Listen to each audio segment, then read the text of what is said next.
अस्सलामुअलैकुम जी, welcome back to another video. Hope you all are doing great.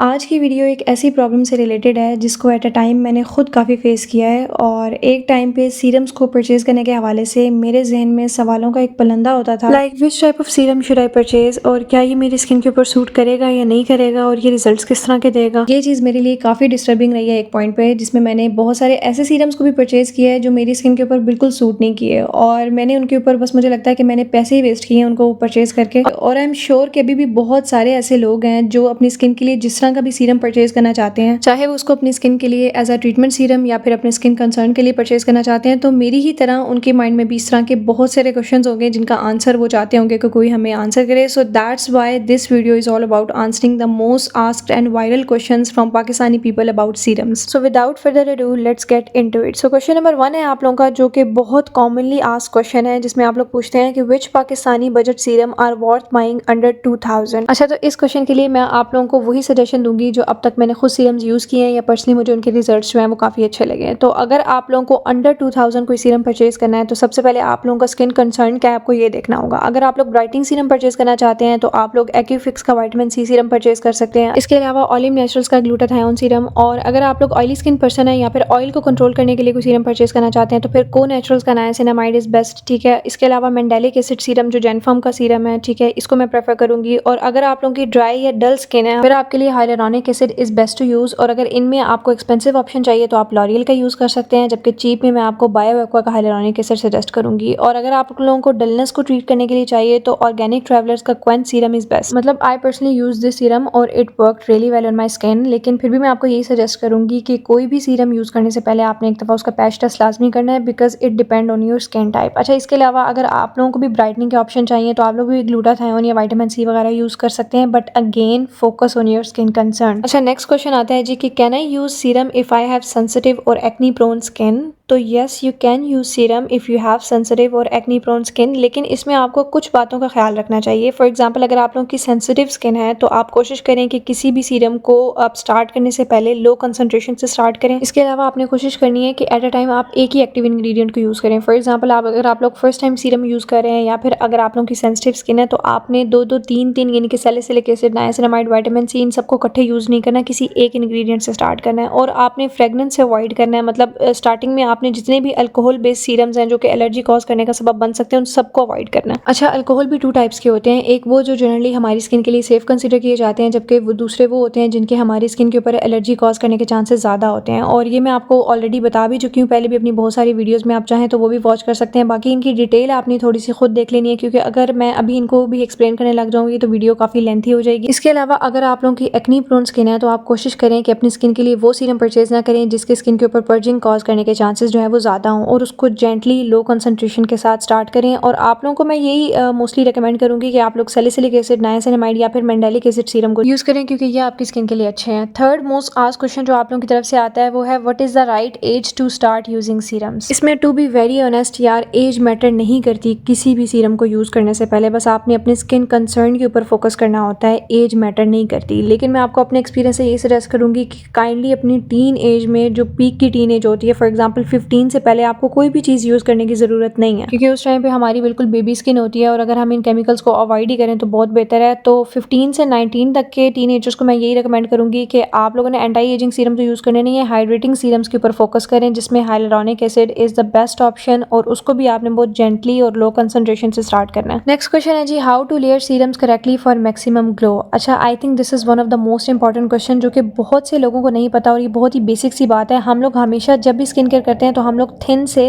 Thick consistency की तरफ move करते हैं। इसमें हम सबसे पहले क्लींजिंग करते हैं, देन अगर आपने कोई टोनर यूज़ करना है तो आप उसको यूज़ करेंगे, देन थर्ड पे आपने सीरम यूज़ करना है, और उसके बाद आपने 1 से 2 मिनट का अपनी स्किन को गैप देना है जब तक वो प्रॉपर्ली ड्राई नहीं हो जाता, और उसके बाद आपने कोई भी मॉइस्चराइजर इस्तेमाल करना है, और कोशिश करें कि मॉइस्चराइजर और सीरम को मिक्स भी ना करें। अच्छा, नेक्स्ट क्वेश्चन आता है जी, why does a serum cause burning और रेडनेस। इसकी कोई एक रीज़न नहीं है, डिफरेंट रीजन हो सकती हैं। सबसे पहली चीज़ तो ये है कि किसी भी सीरम के अंदर मौजूद उसका एक्टिव इंग्रेडिएंट आपको सूट ना करे, ठीक है। और दूसरी रीज़न ये है कि आप आपकी जो स्किन है वो ऑलरेडी डैमेज हो, जिसकी वजह से वो आपको सेंसिटिविटी या एलर्जी कॉज कर रहा हो। इसके अलावा एक और रीज़न भी हो सकती है जो मैंने पहले भी मेंशन किया है कि लोगों को ये पता ही नहीं होता कि उन्होंने एक्चुअली अपनी स्किन कंसर्न के अकॉर्डिंग कौन सा सीरम परचेज करना होता है। तो इस क्वेश्चन का सिंपल आंसर ये है कि आप एग्जैक्ट सीरम परचेज करें जिसकी आपकी स्किन को ज़रूरत है। ब्राइटनिंग के लिए ब्राइटनिंग वाला परचेज करें, पिगमेंटेशन के लिए पिगमेंटेशन वाला परचेज करें। और एक और मेजर रीज़न ये है कि स्किन के ऊपर बर्निंग या रेडनेस की जो सबसे बड़ी वजह है वो ये है कि आपकी स्किन जो है वो ऑलरेडी पहले से डैमेज है, जिसकी वजह से वो सीरम जो है आपको सूट नहीं कर रहा। अच्छा, नेक्स्ट क्वेश्चन है जी, which serum is best for open pores and rough texture. ये भी बहुत इंपॉर्टेंट क्वेश्चन है और बहुत सारे लोगों का ये प्रॉब्लम है। अच्छा, मैं अगर आपको कुछ सजेस्ट करूँ ना ओपन पोर्स और रफ टेक्सचर के लिए, तो मैं आपको दो ही चीज़ें सजेस्ट करूंगी, सैलिसिलिक एसिड और नायासिनामाइड। प्राइमरी फोकस अगर आप लोगों का पोर्स की क्लॉगिंग या फिर पोर्स का साइज रिड्यूस करने पे है तो मैं आपको सजेस्ट करूंगी सैलिसिलिक एसिड, जबकि पोर्स को मिनिमाइज करने के लिए, टेक्सचर इंप्रूवमेंट के लिए और एक्नी मार्क्स वगैरह या फिर रेडनेस और ये जो पिगमेंटेशन वगैरह होती है चेहरे पे, इसको रिड्यूस करने के लिए niacinamide is best to use. ठीक है जी।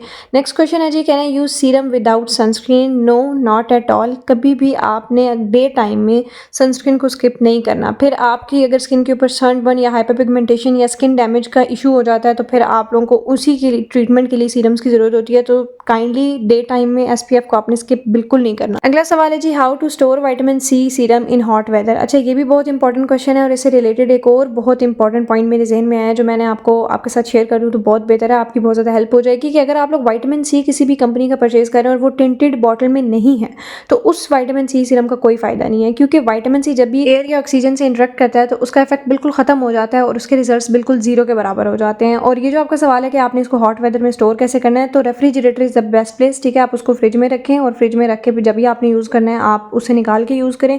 इसके अलावा हीट या लाइट से डायरेक्टली जो है आप उसको दूर रखें। So our next and final question is that what is the difference between essence serum and ampoule. अच्छा, इसेंस सीरम और एम्पोल का अगर मैं आपको मेजर डिफरेंस बताऊँ ना, तो बेसिकली इसेंस जो होता है ना वो टेक्सचर वाइज बहुत ही लाइट वेट होता है और मैं आपको बताऊँ तो उसकी वाटर टाइप कंसिस्टेंसी होती है। ठीक है ना, बहुत रनी होता है। और सीरम जो है वो थोड़ा सा as compared to essence thicker होता है और एम्पोल जो है वो हाईली कंसनट्रेटेड होता है। एज कम्पेयर टू सीरम भी वो बहुत ज़्यादा थिक होता है। ठीक है, और अगर इनका मैं आपको मेजर फंक्शन बताऊँ ना, तो बेसिकली इसेंस को हम एज अ टोनर यूज़ कर सकते हैं, क्योंकि इसेंस में जो एक्टिव इंग्रेडिएंट्स होते हैं ना वो बहुत ही लोअर कंसंट्रेशन में ऐड होते हैं, इसलिए उसका बहुत ज़्यादा इफेक्ट नहीं होता। जबकि सीरम जो है उसमें जो एक्टिव इंग्रेडिएंट्स की अमाउंट है वो हायर कंसंट्रेशन में ऐड होती है, इसीलिए वो बहुत ईजिली और जल्दी से पेनेट्रेट करते हैं आपकी स्किन के अंदर, उनके लॉन्ग लास्टिंग इफेक्ट्स होते हैं एज कम्पेयर टू इसेंस। जबकि एम्पोल जो है उसके अंदर जो एक्टिव इंग्रेडिएंट्स की अमाउंट होती है वो उससे भी ज़्यादा हाई होती है और यही वजह है कि हम इसको रेगुलर बेसिस पे यूज़ नहीं कर सकते, हम इसको वीकली यूज़ करते हैं और इसके थ्रू हमारी स्किन की जितनी भी प्रॉब्लम्स हैं हम उनको टारगेट करते हैं। सो मुझे लगता है कि आज के लिए इतना ही इनफ है, क्योंकि अब अगर मैं इससे ज़्यादा क्वेश्चंस के आंसर करूँगी तो वीडियो काफ़ी लेंथी हो जाएगी।